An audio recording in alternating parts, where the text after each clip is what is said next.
Quel bilan tirez-vous des dernières législatives partielles? Alors, je crois, dans le dernier entretien d'actualité en date, j'avais parlé, me semble-t-il, de notre participation à l'élection législative dans le territoire de Belfort et à celle dans la première du Val-d'Oise, donc je n'y reviendrai pas. Là, nous avons eu deux nouvelles élections législatives qui sont derrière nous, la deuxième circonscription de Guyane et la huitième circonscription de la Haute-Garonne. Et puis, dimanche 18 mars, nous aurons un candidat à l'élection législative partielle dans la 4e du Loiret à Montargis, où je suis déjà allé, où je vais retourner. Et puis, nous aurons également un candidat dans la première circonscription de Mayotte. À Montargis, il s'agit de Laurent Chailloux. Et à Mayotte, il s'agit d'Alexandre Alsuillet. C'est la circonscription qui est au nord de l'île.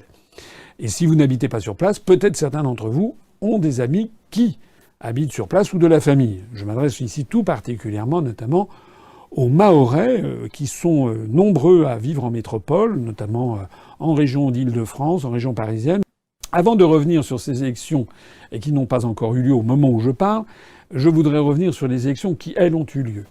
Je me suis rendu en Guyane. En Guyane, nous avons eu il faut reconnaître, un échec.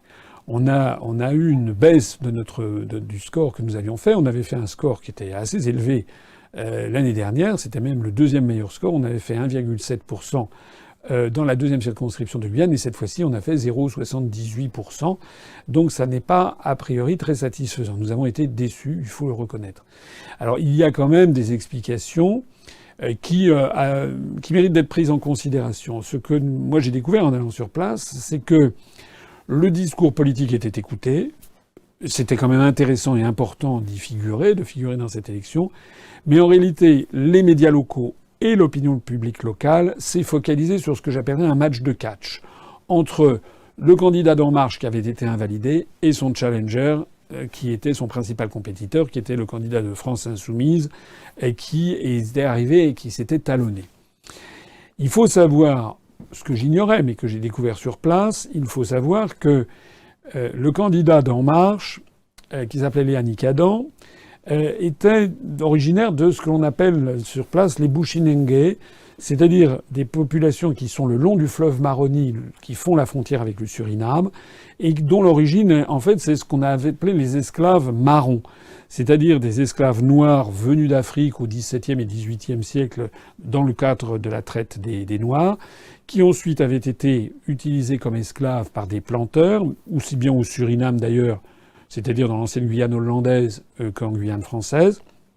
Et puis, on m'a raconté, je crois que c'est à peu près vrai, que pour des raisons fiscales, parce qu'il y avait le fisc qui venait taxer les planteurs esclavagistes, et qui les taxait en fonction du nombre d'esclaves. Eh bien, il paraît que lorsque les agents du fisc arrivaient, les planteurs demandaient à leurs contremaîtres de partir avec plusieurs dizaines, voire plusieurs centaines d'esclaves dans la forêt pour aller les cacher, pour qu'ils payent moins d'impôts. Sauf que, avec ce genre de manipulation, il y avait des esclaves qui s'étaient retrouvés avec des contremaîtres en sous-nombre et qui avaient pris leur liberté, qui s'étaient affranchis de leur chaîne et qui avaient peuplé la forêt d'esclaves marrons, comme on disait, c'est-à-dire qui étaient en rébellion par rapport à l'ordre esclavagiste. Alors, toutes ces populations sont le long du Maroni. Et il y a une espèce de vote tribal ou clanique un petit peu qui va dans cette direction. Et Léanique Adam était un petit peu le représentant de ces populations. Il était d'ailleurs le fils de son père, ce qui arrive à d'autres, mais son père ayant lui-même eu déjà des responsabilités politiques.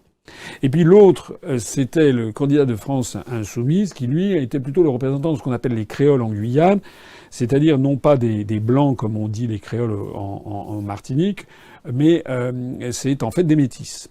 Et là, c'était donc David Riemann qui était le représentant de ces populations, lui-même fils aussi de son père, avait des responsabilités politiques auparavant. Voilà, donc le vote s'est focalisé. D'ailleurs, au passage, ce David Riemann était soutenu par Léon Bertrand, le maire de Saint-Laurent-du-Maroni, candidat de France Insoumise, donc Léon Bertrand ayant été condamné définitivement pour des actes de corruption, de détournement de fonds. Bref, tout ça n'était pas très reluisant. Alors nous avions un très bon candidat, Georges Mignot, mais qui n'appartenait ni à l'une ni à l'autre de ces deux ethnies. Lui, son père était d'origine métropolitaine et sa mère était d'origine amérindienne. Or, les populations amérindiennes, c'est-à-dire les populations d'origine, sont en très petit nombre par rapport à ce qu'elles étaient les occupantes originelles de ces terres, mais elles ont été complètement submergées par les flux d'immigration qui ont eu lieu au long des XVIIe, XVIIIe, XIXe et XXe siècles, et ça continue maintenant. Et donc elles pèsent moins dans le vote électoral. Voilà. Voilà. Au total, faut pas non plus battre trop notre coulpe. On a fait un score inférieur à ce qu'on pensait, bien entendu, mais en fait, il y a eu une focalisation de l'opinion sur les deux candidats dont j'ai parlé. Les autres ont fait des tout petits scores. Le Front National, par exemple, a fait 1,8%, donc c'est quand même pas un très gros score. Et je signale qu'on avait au moins le mérite d'y participer. Je signale par exemple que Debout la France ne présentait pas de candidat dans cette circonscription de la deuxième circonscription de Guyane. Alors, ensuite, il y a eu l'élection dans la 8e circonscription de Haute-Garonne, où je suis également allé. Dans un cas comme dans l'autre, j'étais accompagné de Vincent Brousseau. On a tenu des réunions publiques, ce qui avait quand même intéressé les gens. Dans la circonscription de Haute-Garonne, là, nous avons eu l'inverse, c'est-à-dire on a eu une déception en Guyane. Là, on a eu plutôt une satisfaction, pas une énorme satisfaction, mais quand même, on est passé de juin 2017 donc à mars 2018, on est passé de 0,64% à 1,07%. C'est-à-dire qu'on a augmenté de, je crois, 17 voix le score obtenu par notre candidat, qui se trouvait là être Hervé Minec, que je salue comme Georges Mignot tout à l'heure pour la Guyane. Hervé Minec qui est le maire d'un petit village de Hors, où il a d'ailleurs fait 60% des suffrages dans son propre village. Et là, nous avons augmenté nos voix alors que la participation a beaucoup baissé. Il y avait une participation de 52% en juin dernier. Là, la participation était tombée à 35%. On a donc eu vraiment une augmentation assez significative. Alors évidemment, il y a des gens qui pourront dire ça reste autour de 1, etc. C'est vrai, bien sûr. Mais passer de 0,64 à 1,07, c'est quand même pas si mal. D'autant plus que dans cette circonscription de Haute-Garonne, le candidat de la droite classique, les Républicains, qui a succédé l'année dernière, c'est un candidat de l'UDI, mais enfin entre l'UDI et les Républicains, c'est à peu près pareil. Eh bien, il a perdu la moitié de ses voix et il a fait 4,8.